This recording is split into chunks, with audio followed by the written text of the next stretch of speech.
Hola, ¿qué tal? Los saludo con mucho afecto. Soy Víctor Sánchez Baños desde la Ciudad de México para toda la República Mexicana, Estados Unidos, Canadá, Centro y Sudamérica a través de la frecuencia de Telefórmula. Además, hoy vamos a tener en estado por estado mucha información, región por región, estado por estado. Estado por estado. El pulso del país. Víctor Sánchez Baños nos ofrece un análisis de la realidad política, la riqueza cultural, la grandeza de los mexicanos.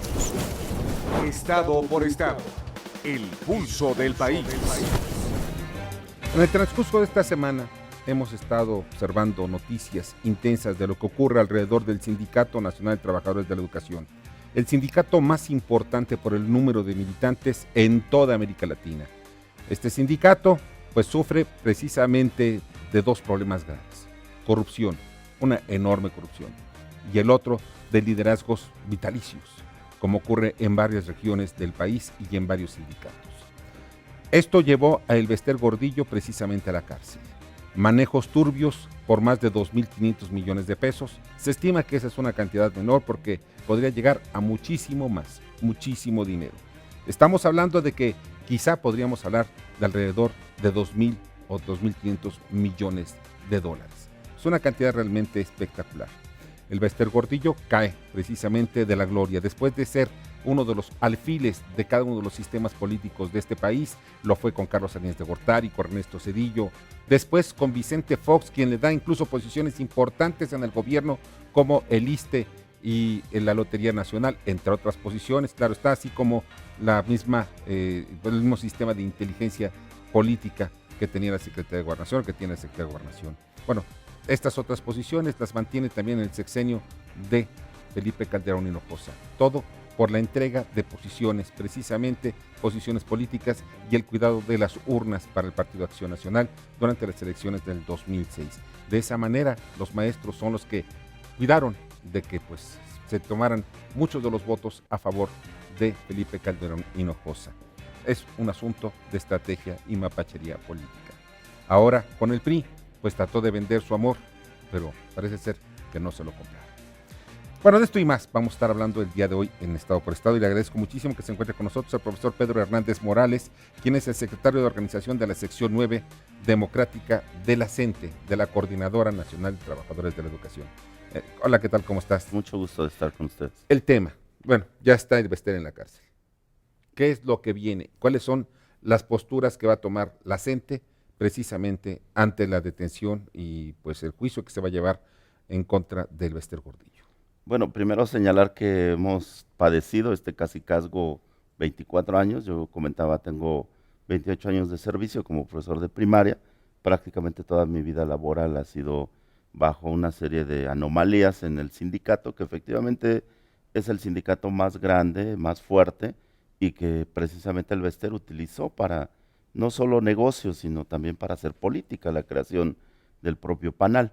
La Coordinadora Nacional de Trabajadores de la Educación, que agrupa pues a la disidencia dentro del CENTE, ha manifestado que es el momento de tomar en nuestras manos pues las riendas de nuestro sindicato, que no estamos de acuerdo en un nuevo cacicazgo. En este sindicato pues se han repetido 3 cacicazgos y vemos que ha sido un uso faccioso de los recursos, de los bienes del sindicato, pero sobre todo de la fuerza. En lugar de poder mejorar las condiciones de trabajo, pues se ha vendido los derechos de los trabajadores. Y bueno, pues esta pequeña hilo de la madeja sabemos que es mucho mayor, como señalas. Estamos hablando de cuotas sindicales de 1,5 millones de trabajadores que nos descuentan en promedio 100 pesos mensuales. Entonces pues estás hablando de 1.500 millones mensuales solo de cuotas de los trabajadores. Pero recordemos también que el sindicato tiene tiendas, tiene centros vacacionales, tiene hoteles, tiene inversiones, tiene propiedades que han sido usadas en este enriquecimiento pues ilícito, pero explicable. No hay una situación de, creo que apenas se señala la punta de la madeja. Ahora bien, ustedes como coordinadora, como un grupo disidente del sindicato, siempre han hecho señalamientos constantes, incluso han pedido pues cuentas claras en el manejo de los recursos del sindicato. ¿Cuál ha sido la respuesta del sindicato hacia ustedes o hacia los trabajadores en general?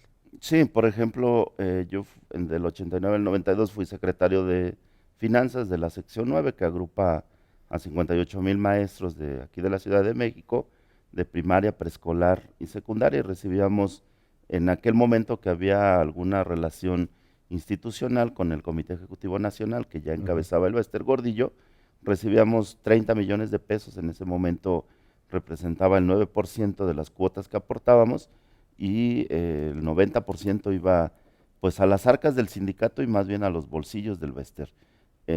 Las secciones de Oaxaca, Michoacán, Guerrero, Chiapas y otras donde tiene presencia mayoritaria la coordinadora, no reciben cuotas sindicales, es decir, que de una manera facciosa este grupo del Bester Gordillo, porque no solo es el Bester Gordillo, se apropia indebidamente de todos estos recursos, no regresa a los maestros, y bueno, una demanda fundamental que estamos haciendo en este momento es que, dado la gravedad de la situación, los recursos tendrían que regresar a los maestros, beneficiar a los maestros, y bueno, además entendemos que hay recursos que pasaron por sus manos, recursos federales destinados a la educación que no llegan a las escuelas, que no tienen un impacto real en el mejoramiento y transformación de la educación. Pedro, ¿tienen alguna estimación de cuánto dinero llegó al Bester y a su grupo?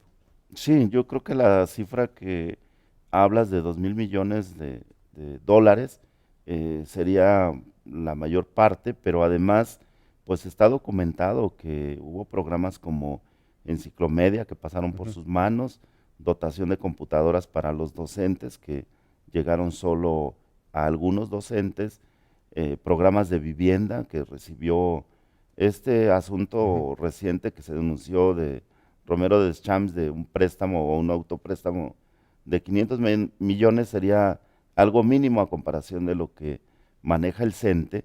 Tiene constructoras, tiene financieras, tiene mueblerías que hacen negocio, que le prestan a los maestros, que cobran intereses muy altos y que, bueno, explica este enriquecimiento que ha tenido la señora. Ahora brevemente, ¿me podrías decir, Pedro, qué es lo que viene? Ya estamos viendo que la coordinadora, pues de alguna manera, uno de sus objetivos era que precisamente el Bester estuviera en la cárcel. ¿Ahora qué viene? Creo que es ejemplar la fotografía hoy publicada en los diarios de el Bester tras las rejas. La demanda que estamos haciendo es que debe de irse a fondo y que además hay una complicidad, cuando menos del círculo más cercano, que es el Comité Ejecutivo Nacional. Juan Díaz, que entendemos asume la representación formal del sindicato, es parte de esa estructura. La coordinadora estaría demandando también la investigación y el castigo pues a toda la cúpula que se ha enquistado en el sindicato, y la otra parte pues es una lucha muy fuerte que en estos días se va a generar en torno a la reforma educativa. Entendemos que una lectura política pues es no pueden oponerse a esta reforma, vean lo que le pasó al Bester, y bueno, sentimos que es necesario abrir una amplia discusión en todos los foros de cuál sería el futuro de la educación y con los maestros cuál sería el futuro de sus. Pero sí estamos de acuerdo en que sí se necesita transformar la educación, mejorarla, hacerlo todavía más abierta, que tengan más herramientas los jóvenes en México para poder competir a nivel mundial. Claro, estamos de acuerdo en una transformación a fondo.